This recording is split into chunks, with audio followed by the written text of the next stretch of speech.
The sun was high and bright over Willow Creek, pressing down on the church like a heavy hand of blessing, promising the finest wedding day anyone had ever seen. Clara, bless her heart, stood inside the small vestry, shimmering like a pearl in her grandmother's lace, utterly convinced this was the beginning of her forever. She had loved Elias since they were knee-high and scraping mud off their boots down by the riverbank, and every breath she took felt like a prayer of thanks for the man she was about to call her own husband. But Elias had always possessed a restless spirit, like a bird that sits on the fence post, ready to take flight at the slightest whisper of the wind, something folks had worried about for years. The little church hall was packed tight with all the kin and neighbors, smelling of lily of the valley and polished wood, with folks fanning themselves in the heat while the old clock on the wall ticked on toward 2 o'clock. 2 o'clock was the time, the exact minute when Clara was meant to float down that aisle and meet her future. 2 o'clock came and went, quiet as a mouse in the pantry.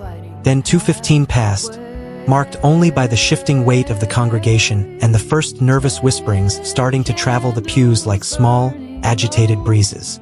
Clara just smiled a small, fixed smile in the vestry, repeating to her Aunt Martha that Elias was simply a man who had never been on time for anything, not even his own birth. By 3 o'clock, the whispers had grown to a low, uneasy buzz, and the air was thick, heavy with unspoken worry that clung to the velvet curtains and the worn hymnals. Cousin Joe was sent out in his truck to trace the route from Elias's farm, but he came back empty-handed, shaking his head and looking shamefaced.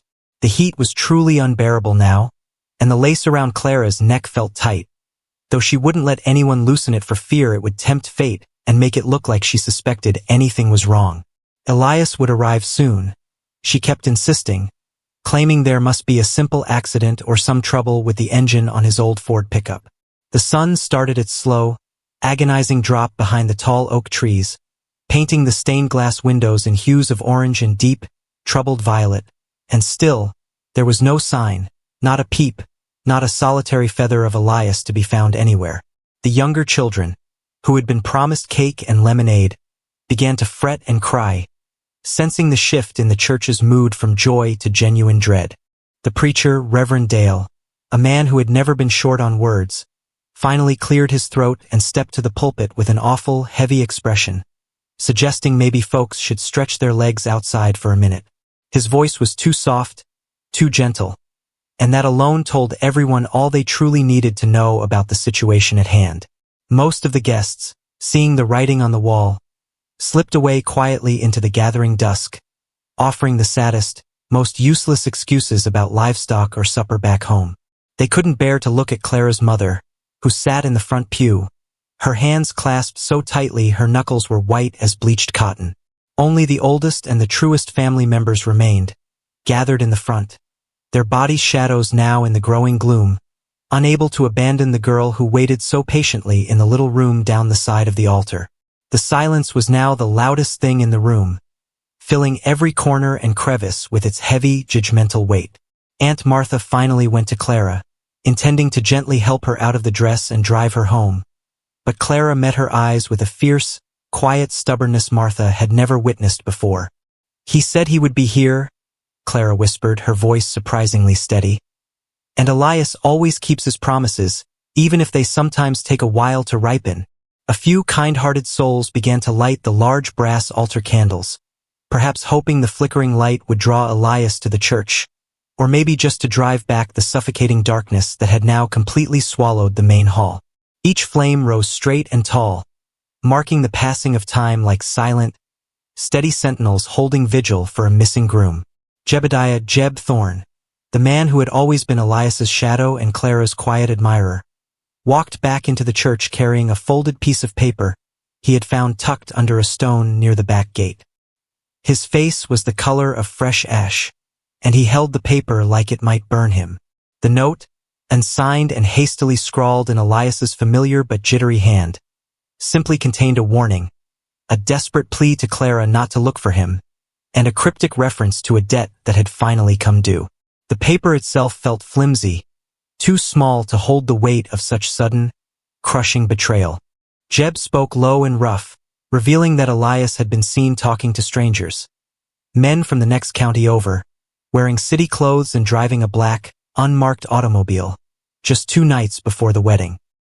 He admitted he'd seen the worry in Elias's eyes, but had foolishly sworn not to tell Clara anything until after the vows were spoken. Clara took the note and tucked it inside her bouquet, a withered cluster of roses that had begun to drop petals onto the wooden floor, refusing to read it again or even acknowledge its fearful contents. She simply moved from the vestry and walked slowly to the front pew, sitting down to wait right in front of the altar. The hour of midnight struck, chimed out by the old town clock with an unbearable, echoing clang that rattled the window panes, and Clara still sat there, small and straight in the enormous church. The wedding gown, once a symbol of hope, now looked like a ghost's garment in the wavering candlelight. One by one, the family members reluctantly left, kissing Clara's forehead, not knowing what to say, their hearts aching for the steadfast young woman who would not be moved by reason or tears. Aunt Martha stayed the longest, smoothing the lace and murmuring old lullabies, until Clara finally insisted she too must go home and rest her weary bones. Clara was alone then, truly alone, surrounded by the shadows and the flickering light of the 10 remaining candles, each one a tiny, desperate flame fighting against the massive, cold darkness of the empty church. The air outside had grown chilly, and the silence was absolute, a profound nothingness broken only by the crackle of burning wax. She watched the flame tips, watching the yellow turn to blue, knowing that Elias was not merely late, but had made a choice, a cruel and complete severing of all the ties they had woven together since childhood. It wasn't an accident that kept him. It was a decision she felt in her marrow. She did not cry. The tears would not come. Maybe because the well of sorrow was too deep to reach, or maybe because she was saving all her strength just to keep sitting upright on that hard oak pew. She refused to give the situation the satisfaction of seeing her broken. The first candle, the one closest to the lectern, sputtered and died with a small puff of white smoke, leaving a trail of darkness where light had been moments before. Clara watched it go, marking the time not by the clock, but by the slow, painful exhaustion of the light source. The others followed, falling into darkness one after the next, leaving trails of thick, melted wax running down the sides of the brass holders like frozen, silent tears. Each small death felt like the final closing of a door on a memory. The promise, the kiss, the life they had planned together. When the 9th candle finally winked out, plunging the back of the church into impenetrable blackness, Clara reached out one gloved hand and touched the final, stubbornly glowing wick. It trembled with a tiny draft from a high window, fighting hard to last just a moment longer. That last candle, the 10th one, the one that represented the last shred of her stubborn hope, finally gave up the ghost just as the moon, a thin sliver of white bone, crested the ridge line. The complete, heavy darkness of the church settled over Clara like a shroud. She sat in the blackness for what felt like an eternity, the thick scent of spent wax and stale lilies stinging her nose, until the first frail, cold light of dawn began to paint the windows a dusty, defeated gray. Elias was gone, and the dawn had found her waiting for a ghost. Clara stood up, her joints stiff and aching, the crinoline of the wedding dress sounding like rustling dried leaves in the silence, a terrible noise of finality. She left the note on the altar, weighted down by a small, perfect stone she had carried in her pocket since she was a girl. She walked out of the church alone, stepping over the threshold that had been meant for 2, and the rising sun, now fully visible, felt cold on her face instead of warm. The town would talk, of course, but she had done what she had promised. She had waited until all the light had gone. Clara never spoke another unkind word about Elias, but she never wore white again, and she never mentioned his name in polite company, leaving his memory in the church with the cold, melted wax. It was as if he had simply ceased to exist the moment the final flame was extinguished. Jeb Thorne, who had quietly waited outside in his truck the entire night, drove her home without a single question, only giving her his sturdy wool jacket when she shivered. He knew some promises are meant to be broken, and others, like Clara's weight, were meant to become legends. Folks around Willow Creek will tell you that the wedding gown was stored away in an old cedar chest, smelling faintly of church candles and heartbreak, and it sits there still, undisturbed by the hands of time. It remains a powerful symbol of a truth that hurt too much to look at directly.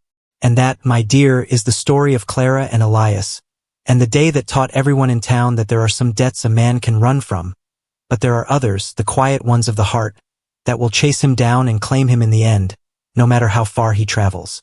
It reminds us all that sometimes, the simple act of waiting is the loudest statement a body can ever make.